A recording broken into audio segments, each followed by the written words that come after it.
আসসালামু আলাইকুম রহমতুল্লাহ বরকাত। একটা কথা না বলেই পারলাম না। নিজের টাকা পয়সা না থাকলে নিজের কাছের মানুষও অবহেলায় হেলিত করে।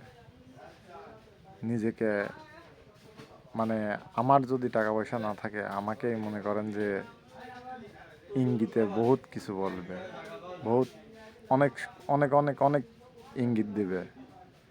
অর্থের যে এতটা মূল্যহীন একটা জিনিস, অর্থ ছাড়া এই পৃথিবীতে পুরুষ মানুষ কখনোই টিকতে পারে না। অর্থ অর্থ ছাড়া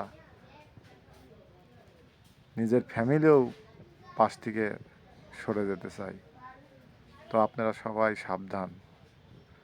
আপনারা কেউ আর্থিক সমস্যা বা অর্থের প্রবলেমে পড়ার আগে অনেক চিন্তাধারা করে যে কোনো কাজে হাত বাড়াবেন। অর্থই এখন পুরুষ মানুষের সব কিছুর অবলম্বন। অর্থ না থাকলে নিজের পরিবারের মানুষও ভালোবাসে না। এটা 100% সত্য। যাই হোক, সবাই ভালো থাকবেন,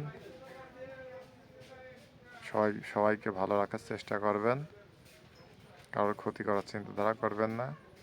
সৃষ্টিকর্তা একদিন না একদিনকে সবাইকে সফলতা অর্জন করার তৌফিক হেদায়েত দান করুক। আমিন। আল্লাহ হাফেজ।